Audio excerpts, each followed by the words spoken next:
안녕하세요. 별이 된 아이들을 위한 아빠들의 이야기 건우아빠입니다. 반갑습니다, 연구원님들. 안녕하세요. 별이 된 아이들을 위한 엄마들의 이야기 준영아빠입니다. 반갑습니다, 연구원님들. 뭐 두 번째라고 연구원님들 입에 좀 붙죠? 입에 조금 응. 붙네요. 자, 우리 이번에도 음. 세월호 편 두 번째 이야기로 참사 당일의 세월호, 그 참혹한 날의 세월호를 시작해 보도록 하겠습니다. 마음이 무거워지는 주제인데요. 준비하는데 좀 마음이 아팠고요. 근데 이제 좀 양해해 주셔야 될 게 뭐냐면, 참사 당일의 컨디션만 얘기할 겁니다. 이 배의 컨디션만. 네. 그리고 이제 침몰 당시는, 이제 침몰 원인 부분에서, 다시 말씀드리도록 하고, 오늘은 뭐 참사, 당시까지 가는 그 정도의 세월호만 얘기하겠습니다. 마음이 많이 아팠어요, 이거. 화도 많이 났어. 그렇죠. 세월호 참사, 뭐 전 국민이 생방송으로 지켜봤던 그 참사에 대해서 마음이 안 아프고 또 화가 안 나는 국민들이 어디 있겠습니까? 저희 뭐 유가족들뿐만이 아니라 모든 국민들이 그랬으니까. 하지만 이 세월호를 만나야 되는 저희는 그 운명적인 그런 사람들이고. 자, 뭐 오늘 뭐 저도 그렇겠지만 소장님도 뭐 화 좀 내셔도 되고 울지는 마세요. 울면은 가슴이 너무 아파. 연구원 여러분의 걱정해 주시고 또 우리 사무총님 말씀해 주신 대로 뭐 열심히 준비해 보겠습니다. 네, 뭐 저희가 1편에서도 제가 잠깐 말씀드렸지만 소장님께서 그 세월호 편을 준비하신다고 했을 때 사실 제일 걱정됐던 부분이거든요. 제일 두려웠던 부분이고, 뭐 이 내용은 잘 알고 있으니까 될 수 있으면 짧고 그리고 중요한 포인트만 굵게 그렇게 부탁드리겠습니다. 네. 이 세월호 편 두 번째 시간, 자, 시작해 보겠습니다. 세월호는 어떤 배인가를 말씀드릴 때 불법 증개축 후 세월호의 부분을 제가 말씀드리지 않았어요. 제가 일부러. 네. 왜냐면 오늘 이야기하는 게 맞을 듯 싶어서 네. 그렇게 했고요. 우선 세월호의 불법 증개축 부분과 이 불법 증개축이 세월호의 컨디션에 어떤 영향을 줬는지, 그리고 그 나빠진 컨디션이 참사 당일의 세월호가 어떤 배였는지를 이야기해 보겠습니다. 참사 당일의 네네. 세월호. 뭐 소장님 뭐 사실 확인을 전부 한다고 해도 뭐 침몰 원인까지는 힘들 테고, 근데 뭐 물론 이제 소장님도 그렇고 뭐 저도 마찬가지지만 뭐 해양 쪽이나 아니면 뭐 조선 쪽의 전문가는 아니지만 그래도 이 세월호에 관해서만큼은 또 차타가 고민한다 그럴까요? 또 전문가의 레벨에 있지 않나 저도 생각하는데, 안 그래요? 맞잖아요. 뭐 그렇겠죠. 뭐 세월호만 지금 몇 년을 파고 있으니까. 그러니까 될 수 있으면 우리 침몰 원인 파트까지 좀 갔으면 좋겠고, 자, 그러려면 또 시간이 많이 걸릴 테니 좀 빠르게 진행을 좀 해보도록 하겠습니다. 침몰 원인도 여기에서 약간 언급되긴 합니다. 그러나 완벽한 침몰 원인을 말씀드리진 못합니다. 제가 침몰 원인은 좀 따로 준비를 해볼게요. 뭐 좀 양해를 부탁드리고요. 바로 내용으로 들어가죠. 도입 당시 세월호는 지난 시간에 설명드렸듯이 증개축이 바로 들어갑니다. CC 조선소라는, 그래서 바로 들어가서요. 2012년 일본의 A라인 나미노우에 이 발음이 좀 나미노우에 이렇게 들어와서 증개축한 내용을 보면 전장, 그러니까 길이는 145.6m, 변함이 없습니다. 총 톤수는 6,586톤에서 6,825톤으로 239톤 증가합니다. 만재 배수량은 9,907톤으로 변화가 없고요. 경하 중량, 그러니까 아무것도 실지 않았을 때 중량은 5,926톤에서 6,233톤으로 307톤 증가했고요. 아무것도 실지 않은 게 경하 중량이죠. 왜 지금 그랬을까? 또 저번에 더 올렸잖아요. 재화 중량, 그러니까 다 실었을 때 재화 중량은 실을 수 있는 재화 중량은 3,981톤에서 3,674톤으로 307톤이 감소했습니다. 오히려 감소했고. 네. 화물 최대 적재량은 2,437톤에서 987톤으로 1,450톤이 감소했어요. 화물을 많이 실었는데 화물 이제 적재량 이게 중요한 거예요. 지금 말씀드린 게 네. 선박 평행수 적재량은 370톤에서 1703톤으로 1333톤을 증가시켰어요. 아, 이거는 그리고 탑재 인원은 850명에서 956명으로 116명 증가했고요. 이게 중요한 무게 중심은 11.27m에서 12.1022mm. 그래서 83.2cm 상승했어요. 위로 올라갔죠. 네. 무게가. 그러니까 무게 중심이 위로 올라가면 M값하고 G값하고 N값하고 가까워지면 네. 이게 보건성이 나빠지는 거거든요. 근데 이 되게 80cm 이상 올라가 버리니까 급격히 나빠진 거죠. 그래서 지행값이 심각하게 안 좋은 배를 증개축했다는 얘기가 돼버립니다. 예를 들어서 뭐 이렇게 설명하면 좀 쉽게 될 거예요. SUV와 승용차를 이렇게 둘 다 몰아보시는 경험이 있을 거예요. 네. 그러면 코너를 돌 때 뭐 50km면 50km 같은 속도로 돌았다고 치면 승용차는 안정감 있게 돌 수 있을 거예요. SUV는 이게 휘청휘청할 겁니다, 아마. 흔히 얘기해서 코너링이 네, 코너링 자체가. 안정적이라는 얘기죠. 그러니까 SUV가 많이 쏠리고 뒤집어질 확률이 높다. 이건 뭐냐면 이게 무게중심감이 높다는 얘기가 되는 거거든요. 이게 그러니까 한마디로 잘 뒤집어질 수 있는 배가 세월호다. 이렇게 말씀드릴 수 있는 거죠. 그러니까 약간 좀 급하게 변침을 하게 되면 무게중심이 위쪽에 있기 그렇죠, 때문에 그게 흔들릴 수 있다. 그러니까 쉽게 넘어질 수 있는 배다. 뭐 1편 할 때도 뭐 머리가 참 복잡했는데 뭐 2편도 마찬가지네요. 그러니까 어쨌든 이 세월호는 불법적이고 무리한 증개축을 했고 그로 인해서 GM 값이 심각하게 안 좋아진 그런 배였다. 뭐 그렇죠. 이거네요.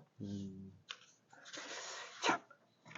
그런데 지난 시간에도 이 메타센터 값이 안 좋아서 그 마이너스 GM 값이 나온 유일한 여객선 99척 중에 유일한 여객선이라고 말씀하셨잖아요.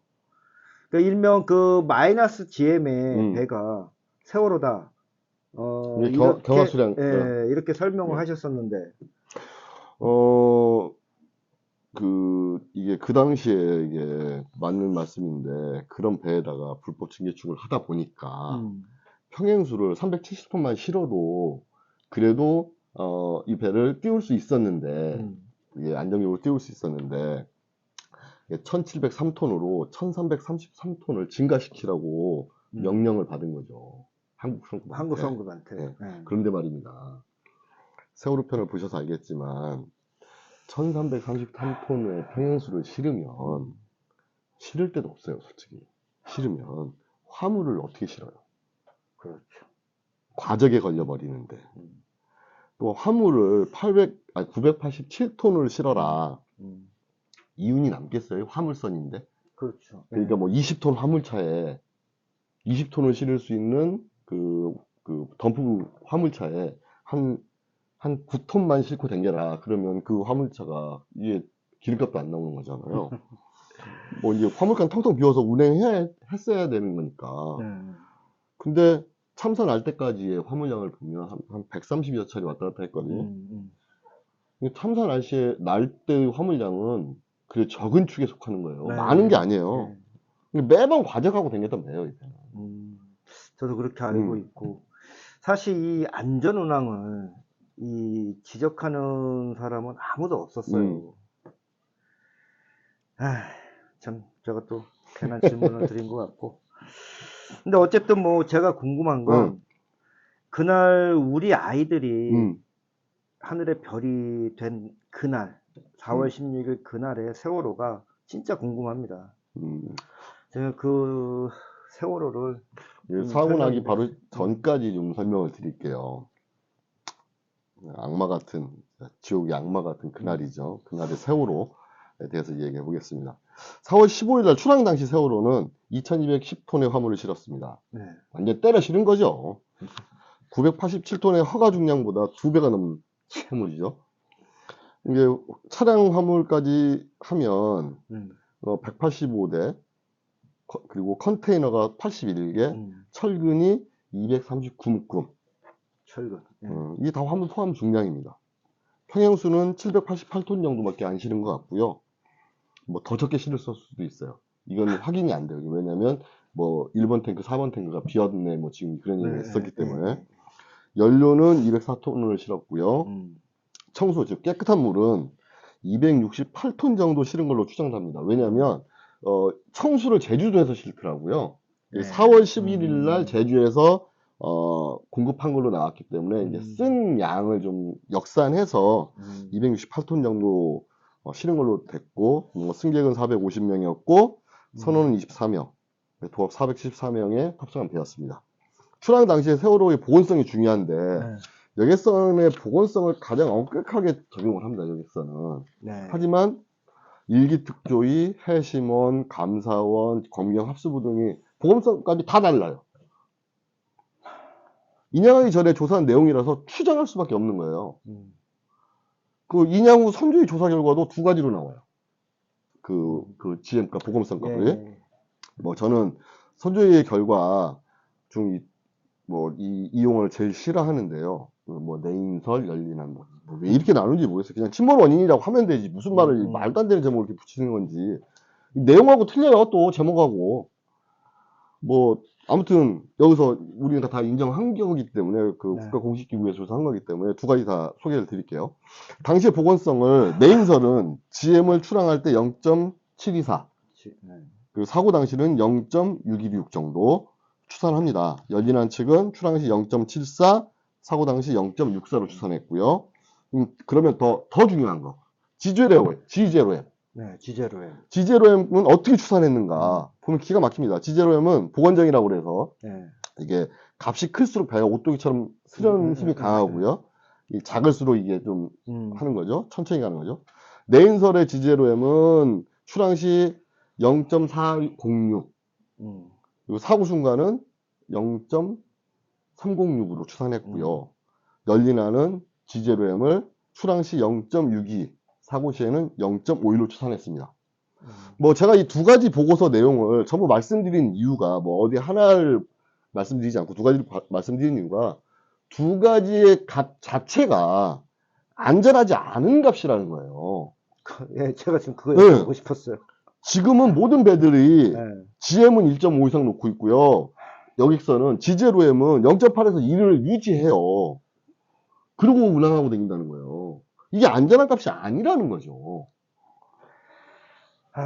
그러니까 뭐 보건성이 좋지 않은 배에 화물도 많이 때려 싣고 말 그대로 과적을 하고, 그리고 인천부터 사용한 연료와 청소도 사실 그 보건성에 영향을 미치지 않았을까요? 네, 맞습니다. 이제 저희가 뒤쪽의 값들이 사고 당시 연료와 청수를 사용한 후에 보건정 값을 나타내는 거거든요. 정말 정 떨어지는 값들이죠. 저런 값이면 마이너스 G0M하고 거의 같은 값이에요, 저게. 그게 완전히 물에 동동 떠 있는 거예요. 안정성 없이. 안전은커녕 이 안 넘어지면 이상한 배인 거예요, 이게. 이 세월호는 4월 16일에 2014년 4월 16일에 사고가 나기 전에 사실 또 다른 사고가 있었던 걸로 알고 있는데 청해진 해운 그 편에서 몇 번의 사고가 있었고, 그 다음에 그 세월호 참사의 전조를 알리는 그런 사고도 있었을 것 같은데, 뭐 저도 마찬가지지만 우리 뭐 연구원분들도 뭐 그 부분이 정말 궁금하실 것 같아요. 이 대형 참사를 그냥 설명하는 방법 중에 하인리 법칙이라고 있어요. 300대 10대 1 뭐 이렇게 해서 300대 30대 1 뭐 이런 식으로 해서 자잘한 사고 뭐 300번 나면 뭐 좀 중간적 사고 몇 번 나오고 그다음에 커다란 대형 참사로 간다 그랬는데 거의 똑같아요, 이것도. 뭐 잔잔한 사고 이건 여지없이 많았고요. 장고장도 많았고요. 결정적인 사고가 두 번 있었습니다. 언제냐면 한 번은 2013년 11월 28일 날 11월 28일 투자도 부근에서 우연으로 돌다가 4m 파도를 맞아요. 그래서 좌연으로 한 15도 정도 기울어 가지고 화물들이 굴러 떨어져서 파손되고 그래서 힐링 펌프를 사용해가지고 간신히 세워가지고 그 제주로 간 적이 있고요. 예. 다른 한 번은 이게 또 2014년도예요. 2014년도 1월 20일 날 출항하는데 강풍으로 제주도에서 출항하는데 강풍으로 배가 기우뚱해가지고 제주항으로 다시 돌아오지를 못하는 거예요. 강풍 주의보가 났는데 한 40m쯤 한 440m쯤 출발했다가 이 접안을 못하는 거예요. 그래가지고 예인선 불러가지고 예인선으로 끌어다가 접안을 시키고 이게 다시 접안시킨 다음에 한 4시간 30분 후에 이제 풍랑지구가 좀 잦아드니까 그때 이제 출항했죠. 왜냐면 이것도 민원. 화물들 민원 때문에 그리고 또 웃기지도 않는 게 이게 자이언 스테빌라이더 있잖아요. 고장이 나서 늘 펴고 다녔어요. 자이언 쪽은.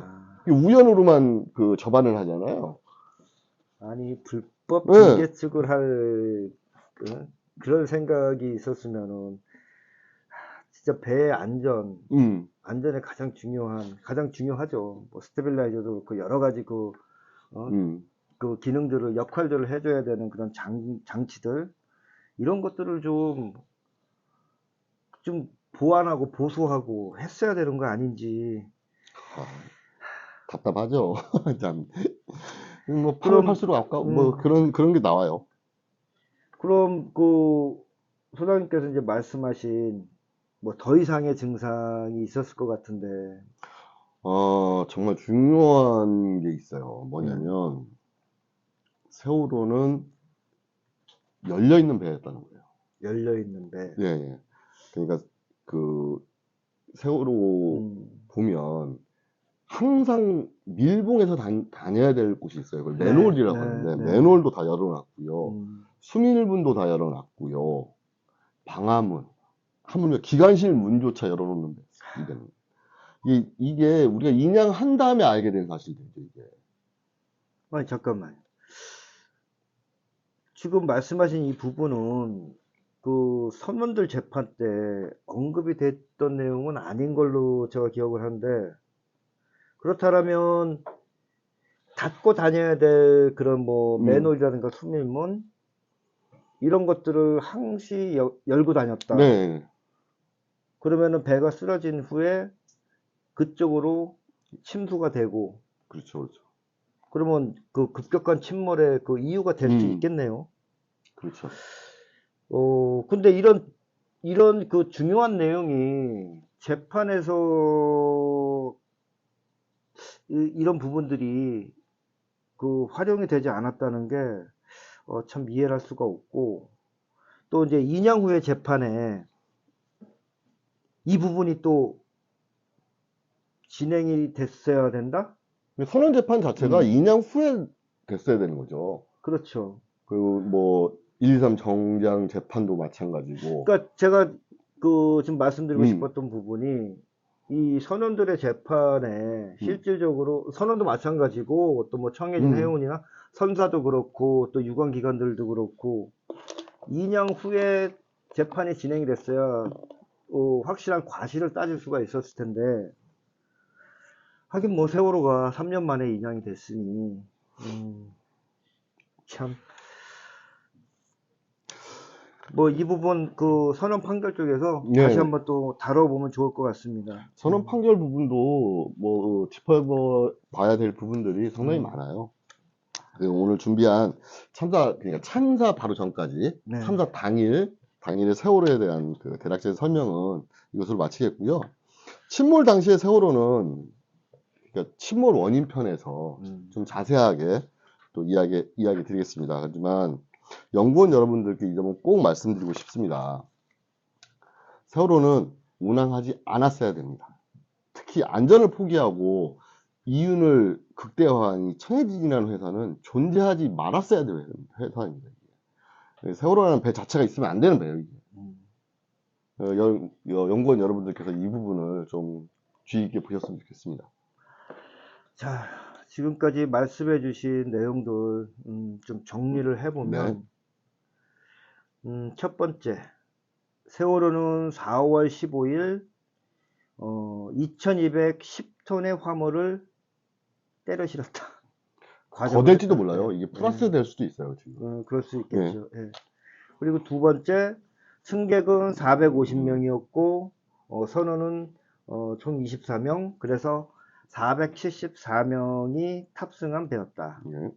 세 번째, 세월호는 당일 평형수 788톤 정도의 또 연료는 204톤을 실었고, 청수, 즉 이제 깨끗한 물, 뭐 식수로 사용되는 그런 물이겠죠.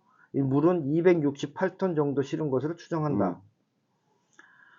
네 번째, 세월호의 지제로엠은 내인설이 출항 시에는 0.406, 사고 순간에는 0.306으로 추산했고, 열린안에서는 출항 시에 0.62, 사고 시에 0.51로 추산을 했다. 네. 결국 그 보건정이 지제로엠 값이 안정된 배가 아니어서 출항하면 안 되었다라는 얘기네요. 그렇죠. 그 얘기를 하는 거네요. 다섯 번째, 세월호의 쌍둥이 배는 아리아케호이고 이 배는 침몰했어요. 파도에 맞아서 침몰을 했고, 당시에 전원 구조가 되었고, 그렇죠. 선장과 1등 항해사가 맨 마지막에 나왔고. 이런 거는 배우지 못하고 참 이해할 수 없는 부분들이에요. 자, 그리고 마지막 여섯 번째, 세월호는 참사 전에도 크고 작은 사고가 많이 있었고, 그 사고의 대부분은 보건성 악화로 발생한 것이었다. 뭐 이 정도로 정리가 될 것 같네요. 뭐 지금 막 감정이 막 하는데 뭐 그 정도면 될 듯 싶습니다. 뭐 다음 시간에 뭐 2년 후 세월호 시간에 인형 우리한테 돌아오는 세월호 시간에 좀 더 많은 이야기 들려드리겠습니다. 궁금해하시는 그 사고 당시 세월호 침몰 원인 따로 영상을 만들어야 될 것 같아요. 이게 워낙 그 침몰 원인이 여러 가지 또 쟁점들이 있고 뭐 한 가지로 이렇게 제가 바로 설명드리기가 좀 무리가 좀 있어서 침몰 원인은 더 많은 이야기로 좀 꾸며서 만들어 보겠습니다. 예, 뭐 아직 뭐 침몰 원인에 대해서 명확하게 그 밝혀진 바가 없기 때문에 사실 뭐 한쪽의 생각만 갖고 또 한쪽의 뭐 얘기만 갖고 할 수 있는 것도 아니고, 자 어쨌든 다음 방송도 우리 연구원님들 많이 기대해 주시고요. 또 반복적으로 말씀드리지만 구독, 좋아요, 알림 설정은 저희에게 베푸는 사랑으로 저희는 받아들이겠습니다. 연구원 여러분 수고하셨습니다. 수고하셨습니다.